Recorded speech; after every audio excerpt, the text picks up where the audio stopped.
আধিকারিকরা আক্রান্ত হন। সেই ঘটনায় ইডির ডেপুটি ডিরেক্টর তিনি একটি নির্দিষ্ট অভিযোগ দায়ের করেন নেজাট থানায় এবং সেই অভিযোগের ভিত্তিতে নির্দিষ্ট ধারায় মামলা দায়ের করে তদন্ত শুরু হয়।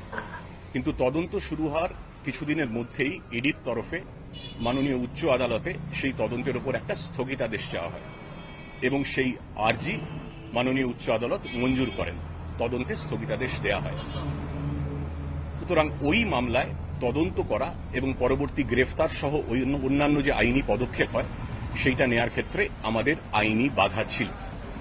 এরপর যেটা হয় ঘটনাক্রম, গত 7, 8, 9 ফেব্রুয়ারি আপনারা জানেন সন্দেশখালীতে কিছু বিচ্ছিন্ন অবাঞ্ছিত ঘটনা ঘটে। সেই ঘটনা ঘটার পর থেকে এখন পর্যন্ত শেখ শাহজাহানের বিরুদ্ধে, যিনি ওই ইডির আধিকারিকদের আক্রান্ত হওয়ার ঘটনায় মূল অভিযুক্ত ছিলেন, যে মামলায় তদন্তে স্থগিতাদেশ দেওয়া হয়েছে সেই মামলা ছাড়াও আরো বেশ কিছু মামলা, একাধিক মামলা ফেব্রুয়ারি মাসে অভিযোগ জমা পড়ে, নির্দিষ্ট ধারায় মামলা শুরু হয়। কিন্তু এই মামলাগুলি, যে 8ই ফেব্রুয়ারির পর যে মামলাগুলি দায়ের করা হয়েছে যেখানে শেখ শাহজাহানের নাম এসেছে অভিযুক্ত হিসেবে, সেগুলো প্রত্যেকটাই 2 থেকে 3 বছর আগের ঘটা কিছু ঘটনার ভিত্তিতে অভিযোগ দায়ের করা হয়েছে। প্রত্যেকটি আপনারা নিশ্চয়ই জানেন এবং নিশ্চয়ই মানবেন, 2-3 বছর আগে যে ঘটনা ঘটে সেই ঘটনার ভিত্তিতে যে অভিযোগ দায়ের করা হয় তার প্রত্যেকটা তদন্ত শুরু হয়েছে। কিন্তু 2-3 বছর আগে যে মামলার ঘটনা, যে মামলার ভিত্তি, তাতে তদন্ত করতে, তথ্য প্রমাণ সংগ্রহ করতে অনেকটা সময় লাগে। কিন্তু যে মামলার সম্প্রতি হয়েছিল, যেটার কথা শুরুতে বলেছি 5ই জানুয়ারির কথা, যেখানে আমরা তথ্য প্রমাণ সংগ্রহ করতে পারতাম এবং পরবর্তী পদক্ষেপ করতে পারতাম, সেটাই আমাদের ক্ষেত্রে তদন্তে স্থগিতাদেশ ছিল, তাই জন্য গ্রেফতার করা যায়নি। অথচ সংবাদ মাধ্যমে, আপনাদের চ্যানেলে এবং আরো বিভিন্ন মহল থেকে এটা লাগাতার বলা হয়েছে যে পুলিশ ইচ্ছাকৃতভাবে শেখ শাহজাহানকে গ্রেফতার করছে না। আমি বলতে চাই স্পষ্ট করে, এটা ঠিক নয়, এটা ভুল, এটা অপপ্রচার। আমাদের আইনি বাধ্যবাধকতা ছিল, যেটা স্পষ্ট করে দিয়েছি। দিন দুয়েক আগে যখন মাননীয় উচ্চ আদালতের তরফে স্পষ্ট করে বলে দেওয়া হয় যে গ্রেফতারির উপরে কোনো ধরনের বিধিনিষেধ নেই, তারপর আমরা জোর কদমে তল্লাশি শুরু করি এবং গত রাতে মিনাখা থানার বামুনপুকুর অঞ্চল থেকে শেখ শাহজাহানকে আমরা গ্রেফতার করেছি। গ্রেফতার করার পর তাকে বসিরহাট কোর্টে নিয়ে যাওয়া হয়েছে। কিছুক্ষণের মধ্যেই তাকে আদালতে পেশ করা হবে এবং তাকে পুলিশি হেফাজতে নেয়ার আবেদন জানানো হয়েছে। আমরা এটাও বলি যে ইডির আমাদের উপর আইনি বাধ্যবাধকতা ছিল ঠিকই, কিন্তু ইডির উপর সেই আইনি বাধ্যবাধকতা ছিল না। তা সত্ত্বেও তাঁরা কেন শেখ শাহজাহানকে গ্রেফতার করতে উদ্যোগী হননি, সেই প্রশ্নটাও আমার মনে হয় একটু প্রাসঙ্গিক আছে, সেই প্রশ্নটাও ওঠা উচিত। আর দুটো বিষয় বলতে চাই। আরেকটি বিষয় নিয়ে গত একদিন ধরে বেশ বিতর্ক চলছে, সেটা হচ্ছে নেজাট থানার একটা এফআইআর নিয়ে, সন্দেশখালী থানার একটা এফআইআর নিয়ে। এফআইআরটা কি? দেখা যাচ্ছে অভিযোগকারী যেদিনকে অভিযোগ দায়ের করেছেন তার একদিন আগে এফআইআর স্টার্ট হয়ে গেছে। এটা নিয়ে একটা বিতর্ক তৈরি হয়েছে।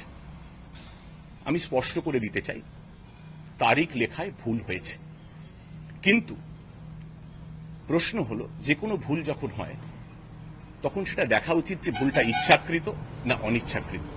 আমি খুব স্পষ্ট করে বলতে চাই যে এই ভুলটা ছিল অনিচ্ছাকৃত, একটা human error, pure and simple and inadvertent human error, period. এর মধ্যে কোনো অসৎ উদ্দেশ্য, কোনো অভিসন্ধি ছিল না, এবং ছিল যে না তার সপক্ষে আমাদের যথেষ্ট তথ্য প্রমাণ রয়েছে। পুলিশ সুপারের কাছে উচ্চ আদালত একটা রিপোর্ট চেয়েছেন এই ব্যাপারে, সেই রিপোর্ট আজকে পুলিশ সুপার পেশ করবেন।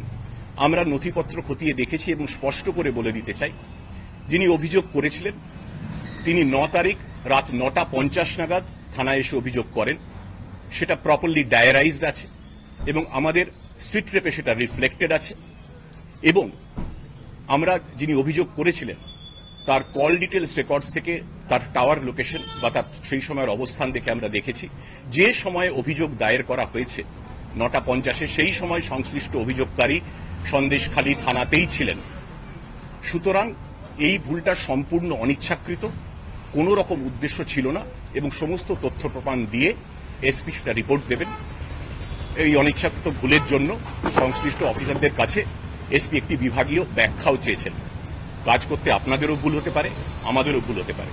This was a mistake, but completely unintentional, inadvertent mistake. এইটা দ্বিতীয় বিষয় আমার বলার ছিল। তৃতীয় আরেকটা বলবো যে আমরা দেখতে পাচ্ছি সন্দেশখালীতে নানা রকম 144 জারি আছে, অনেকে আসছেন জনপ্রতিনিধিরা, কিন্তু তাদের মধ্যে আগেও এটা বলেছি, আরও একবার বলতে চাই যে জনপ্রতিনিধিদের কেউ কেউ পুলিশের বিরুদ্ধে বিদ্বেষমূলক, উস্কানিমূলক, প্ররোচনামূলক মন্তব্য করেছেন আপনারা জানেন, এবং এমন কিছু মন্তব্য করা হয়েছে যাতে মানুষের ধর্মীয় বিশ্বাসে, ধর্মীয় ভাবাবেগে আঘাত লাগে এবং যাতে একটা ভেদাভেদের বাতাবরণ তৈরি হয়। এটা আমাদের পক্ষে অত্যন্ত পীড়াদায়ক। কাজটা তো নিন্দনীয় বটেই, কিন্তু আমাদের পক্ষে অত্যন্ত পীড়াদায়ক। আমরা এটুকুই আশা করব যে জনপ্রতিনিধিদের একাংশ এমন মন্তব্য করা থেকে বিরত থাকবেন ভবিষ্যতে, যাতে মানুষে মানুষে ধর্মীয় ভাবাবেগ নিয়ে কোনো ধরনের বিভেদ, জাতিগত, ধার্মিক কোনো ধরনের কোনো বিভেদ তৈরি নয়। এটা আমরা আশা রাখব।